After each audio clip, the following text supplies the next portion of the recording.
E aí galera do YouTube, bem-vindos ao canal Dinossauro Nostálgico. Os X-Men são uma equipe de super-heróis mutantes recrutados pelo Professor Xavier. Possuem características nitidamente imperfeitas, traumas de autoestima, às vezes são antissociais, mas ao mesmo tempo conquistam a simpatia do público. Separei várias curiosidades sobre alguns dos personagens mais amados da Marvel, mas sem enrolar, vamos ao vídeo. Assim como o Quarteto Fantástico e os Vingadores, os X-Men são fruto do trabalho da dupla de Stan Lee e Jack Kirby. Depois de iniciar o boom da Marvel com o Quarteto Fantástico, Homem-Aranha e outros personagens, Stan Lee ficou sem ideias. Por isso pensou em criar uma equipe na qual todos os personagens fossem mutantes. Assim poderia pular as explicações de como eles ganharam seus poderes e dizer apenas aquilo que fazia parte deles. Logo na primeira edição, os X-Men enfrentaram o arqui-inimigo Magneto. Na real, Eric, um antigo inimigo do Professor Xavier e que perdeu a crença na humanidade. Após a ideia inicial de colocar os X-Men como mutantes, Lee percebeu que o grupo também era uma ótima alegoria para os negros dos anos 60, que buscavam direitos iguais aos brancos. Depois do retorno dos Sentinelas e de uma luta dura no espaço, os X-Men quase morreram ao retornar para a Terra. Eles foram salvos pela Jean Grey, que estava dando uma força para o time e usou seus poderes mentais para controlar o ônibus espacial no qual eles estavam. Ela deveria morrer, mas acabou ressurgindo do fundo da baía de Nova York como a Fênix, uma mutante de incrível poder.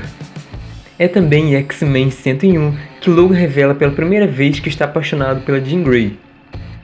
A ideia original era fazer da Fênix uma personagem tão importante que ela seria maior que os X-Men. Queriam torná-la uma vingadora.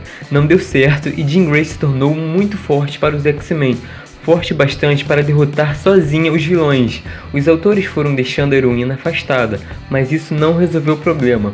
Foi aí que apareceu a ideia: se ela é muito forte para ser uma heroína, ela é forte bastante para ser uma vilã. E assim Jean Grey se tornou a Fênix Negra. Foi na primeira saga da Fênix que também surgiu o Cristal M'Kreen, um artefato de enorme poder que, entre outras coisas, representa o multiverso Marvel. A ideia inicial era deixar Jean Grey totalmente sem poderes no final da saga.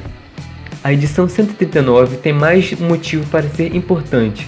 Foi nela que a HQ ganhou oficialmente o título de Uncanny X-Men. Demorou ainda algumas edições para esse se tornar o nome oficial da revista. É fácil olhar para Colossus e imaginar um brutamontes que só sabe dar socos por aí. Contudo, possui uma grande sensibilidade artística, chegando a se tornar um famoso artista quando perdeu sua memória, em Fabulosos X-Men 259 até 264. Magia irmã de Colossus, os X-Men sempre desconfiaram que Illyana tivesse alguma habilidade, porém, sendo apenas uma criança, pensaram que seus poderes demorariam para emergir. Eles erraram. Quando tinha apenas 6 anos, foi sequestrada pelos demônios Belasco e Sim e levada para o Limbo. Lá desenvolveu seus poderes, principalmente magia. A origem de Wolverine foi finalmente contada em 1991. A HQ explicou que Logan participou de um experimento do governo chamado Arma X, que deu a ele ossos de adamantium e uma memória cheia de falhas, tudo para controlá-lo de forma mais fácil. No ápice da saga Atrações Fatais, em Wolverine 75, Magneto arrancou o adamante do corpo do Wolverine. A jogada, apesar de interessante, trouxe um problema. Como Wolverine ficaria em suas características garras? Não ficariam. A saída foi explicar que Logan ainda as manteve, mas sem mental, elas eram feitas de ossos. Noturno é conhecido por ser filho de Mística e Azazel, mas na verdade, na concepção original do roteirista Chris Claremont, o pai de Noturno seria a entidade Pesadelo e sua mãe continuaria sendo Mística. Durante o crossover Dinastia M, a insana Feiticeira Escarlate usa seus enormes poderes para acabar com quase todos os mutantes da Terra.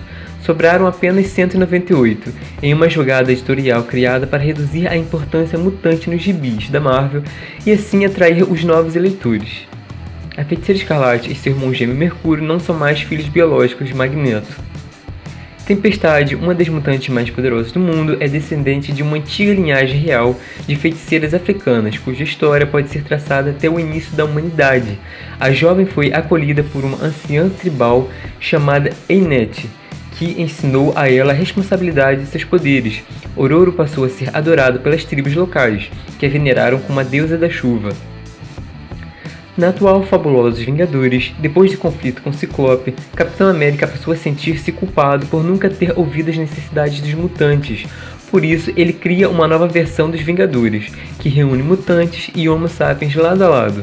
O líder é a Vogue, irmão do Scott, representando assim essa integração. Atualmente, Vampira é a líder. Ainda que muitas pessoas acreditem que Apocalipse é o primeiro mutante da história, diversas teorias apontam que, na verdade, Selene possui esse título, tendo nascido há mais de 17 mil anos atrás, na Europa Central, depois que os oceanos engoliram Atlantis, como ela mesma declarou. Após derrotar Selene, Amara aceitou com muita relutância ir para os Estados Unidos ingressar no Instituto Xavier para aprender a dominar os novos poderes. Em referência à natureza de seus dons, Amara adota o nome de Magma como heroína. A mutante consegue controlar o movimento do manto terrestre e as placas tectônicas, sendo inclusive capaz de gerar terremotos.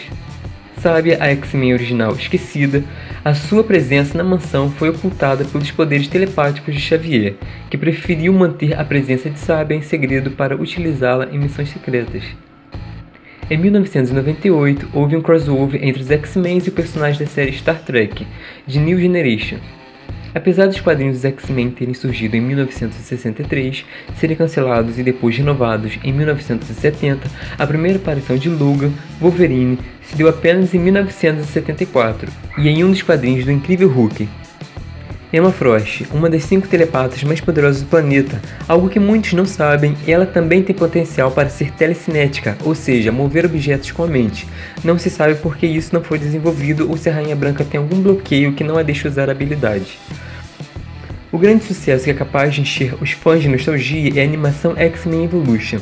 X-Men Evolution foi criado em uma parceria com a Marvel Comics e a Disney. Na época, o desenho era a terceira animação com mais episódios de uma adaptação dos quadrinhos da Marvel, perdendo apenas para o desenho dos anos 90, dos X-Men e para a série animada do Homem-Aranha de 1994. Caso a 5ª temporada tivesse acontecido, ela iria adaptar tanto a saga da Fênix quanto a saga da Fênix Negra, mostrando a corrupção de Jean Grey como a maior inimiga que os X-Men já enfrentaram. Alguns mutantes foram criados exclusivamente para o desenho, sendo a X-23 e o Spark os melhores exemplos disso. Enquanto ele é uma adaptação da mutante Medula, a X-23 foi tão elogiada pelos fãs que acabou sendo adaptada para os quadrinhos. O desenho foi indicado para diversos prêmios, chegando a vencer o 28º Daytime Emmy na categoria de mixagem de som. Na 29ª, o desenho venceu na categoria de melhor personagem em animação e posteriormente conquistou mais um prêmio pela próxima edição. Partindo para X-Men, a série animada, para finalizar este vídeo de curiosidades, o desenho foi criado em 1992, transmitido originalmente pela Fox nos Estados Unidos e foi um sucesso de audiência. A série durou 5 temporadas, com um total de 76 episódios, encerrado em 1997. Por ser um desenho e ter sido idealizado para o público mais jovem, só tínhamos cenas de Wolverine passando as garras no gogó dos seus inimigos quando esses eram robôs. Nada de fatiar os humanos. Nesse desenho também temos a cena da vampira absorvendo os poderes da Miss Marvel. Até hoje, para muitos fãs, esse é o melhor desenho animado dos X-Men. Algumas das fontes de pesquisa para este vídeo foram os sites Legião dos Heróis, Catraca Livre e Sabedoria Nerd. E aí, curtiu? Então inscreva-se no canal e ative o sino das notificações para não perder os próximos. Até mais!